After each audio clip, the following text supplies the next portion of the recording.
Good afternoon, folks. Welcome to another episode of the Micro Brewery Marketing Podcast, where we talk about trends and fads happening in today's ever-evolving brewing industry. Today we have our guest, Cassidy, who's with Tampa Bay Brewing Company. Cassidy, how are you doing today? I'm fantastic. How are you, Nathan? I'm doing well myself. Thanks for asking.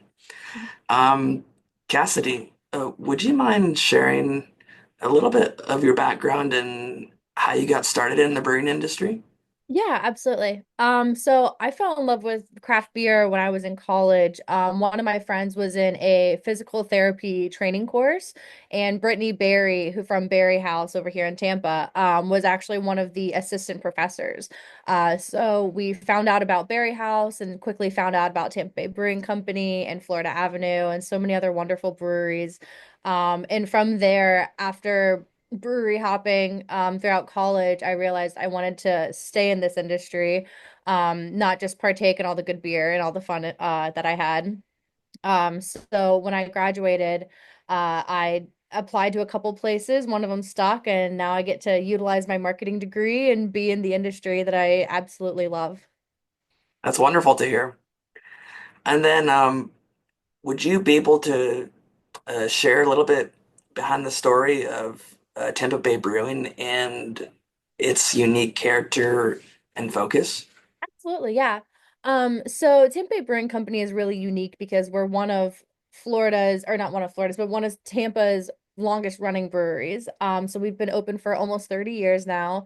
And we really try to strive to be a part of the Florida lifestyle. You know, the owner here, he loves spearfishing and being on the water, as well as so many of my coworkers and myself. So we want to drink beer that you can drink on the beach and be on a boat and just be outside and enjoying nature. And so we really try to make these incredibly crushable beers. A lot of them Mhm. are hop forward, but we specialize in a lot of other different things. And yeah, just like the Florida branding, really connecting with people in our community. That's really kind of what makes us unique. Plus the fact that we've been around, like I said, for almost 30 years. It's always fun to go to a festival and people ask how long it's been around, and I'm like, almost as long as I have, on this earth. So it's really cool. It's what a wonderful company, and it's still family owned, independently owned. And we're still putting out beer that crosses all of Florida, which is really, really impressive. That's awesome that it has such a big impact and presence Mhm. throughout Florida overall. Yeah. Um, sometimes I guess you could say pre-COVID or even post-COVID, there could be a lot of competition in the Hmm. brewing industry itself. Maybe to even the point where like they're just trying to keep their customers like what's relevant and how to keep your customers in general. So, Exactly, yeah. And with an ever-changing industry and all the different trends and stuff, we try to stay on top of it. But yeah, it's everything is constantly evolving, which keeps us on our toes. But I love learning. So, furthering education within this industry is always fun. so you had mentioned trends. How do you yourself stay up to date on any latest trends or innovations popping up in the So, brewing industry? yeah, and because it is always evolving, honestly. So the biggest efforts that we try to do is, we attend conferences like the Florida Brewers Guild conference. We go to CBC every year. And our my coworkers, not only do we attend the panels, but especially at FBG, we like to host panels as well. Sitting in and talking to our peers is probably one of the most important things in how people can learn, like hearing it from somebody else who I tried this and it worked, or I tried that and it didn't. Even doing collabs, like we collabed with Intracoastal last year on a beer, and they were talking about how they do fruit additions different than the way we do. So we trialed that and it was awesome. So just learning from our peers, but also staying on top of you know, podcasts and magazine articles. And, we all get emails from the craft beer and brewing magazines. Not just for, to see whose beer is the best in the country at that point, but to see like the different articles from all the different people in this industry and all the different realms of the industry. I myself being in marketing, I like to stay on top of like social media algorithms and how to reach the consumer and public relations articles and things like that. So I follow social media accounts, blogs and things like that. But also I think conferences and like I said, talking to our peers is probably the most beneficial for staying on top of trends and stuff. Yeah, that's like really cool. That's really cool to hear. And just Hmm. with everything as far as technology today and just uh, how you can just stay connected like that. It's pretty cool. Yeah. Yeah, I love it. Uh, there's also some people or who are really conscious about uh, waste, and they like Hmm. things that are reusable. Um, is there any sustainability efforts or like eco-friendly practices that you or your coworkers have implemented at your brewery? Yeah, absolutely. So one of the biggest things that we do is we actually partnered with PackTech, and those are the plastic 4-pack carriers that you see on a lot of craft beer, especially out in the market. PackTech uses an HDPE plastic, which is a recyclable plastic that it's not just like going to go to a plastic landfill. This type of plastic can actually be sanitized and melted down to be reused into things like milk cartons, more PackTechs. I wish I had more examples. Those are just the top two that I always like to talk about. Um, and things that, go on like produce and food. So yeah, we recycle those. We actually bring it to a local recycling facility out near like Brandon, way out in the industrial part of of Central Florida.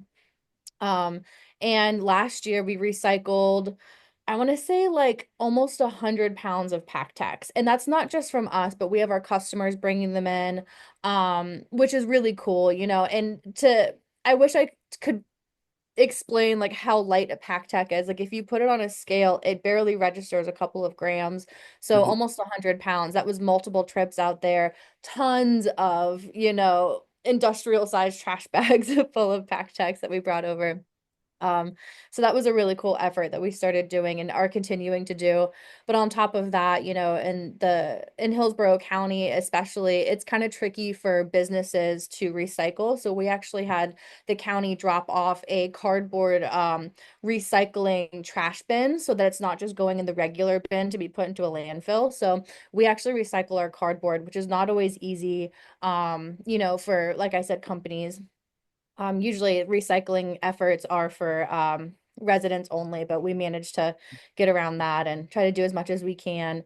Um, I would say those are two of the biggest eco things, but we being a Florida centric brewery, we like to support nonprofits like the Coral Restoration Foundation, the Florida Aquarium, things like that. So outside of recycling, we also donate to nonprofits like that. Well, that's cool that you're not only Mm. using practices within the brewery itself, but helping outside organizations too, and Hmm. building connections that way too. Definitely. Um, so it's really cool, like you mentioned CBC and reconnecting with other breweries and friends there too, and building a presence within your brewery. Um, but I think it's also important to, engage with the community, and have an impact in that area as well. How do you yourself engage within your local community and support uh, beer enthusiasts in your area? That's always a fun one. So, part of my job as a marketing manager is community engagement. So, we're a part of a couple of different local chambers, Upper Tampa Bay Chamber of Commerce, Ybor Chamber of Commerce, things like that. So we engage with local business owners and people who aren't necessarily in the craft beer industry, but we host like after hour mixers and things like that. And we like to bring people into the craft beer family, especially like our local community. But also, hosting and attending beer festivals. We host a Badass Beer Fest every November. and that brings 1,000+ people to the area, and that supports our local community with, like, the hotels that people stay at, the restaurants they want to eat at, things like that. And being a part of like different events, like Tampa Bay Beer Week is coming up starting this Friday. We have the kickoff event and the closing event over the next 10 days, and plus we're participating in tons of other events throughout the week. So connecting with not only our craft beer community, but our community of craft beer enthusiasts around us, bringing more people into the craft beer, enthusiast club, if you will. um we try to get out there in front of people, and we support, like I said, with the chambers, our local companies. Sometimes they can host events here, and we're like, we have beer that we can offer and teach people, here's the way we make it, this is our facility, here's the beer you're drinking. Meet our staff, meet the people who have made the beer that you're drinking, and making people realize that craft beer is not just like, it's not like the micro brands. Like it's Sure. a true community in its own. Yeah. And then one final food for thought. Like I Mhm. said beforehand, there could be a lot of competition in today's brewing industry. Some some smaller breweries have had to close shop, and others are just trying to stay afloat. Um, so I guess in today's ever-evolving brewing industry, what do you see as the future of the craft brewing industry? And then how do you plan on evolving as it's always changing? Yeah. So like you said, we have seen a lot of closures and a lot of people who are struggling.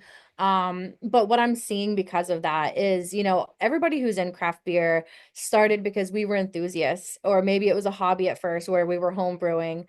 And then now we've turned it into a career and a passion. And I see a lot of industry people supporting each other more than ever.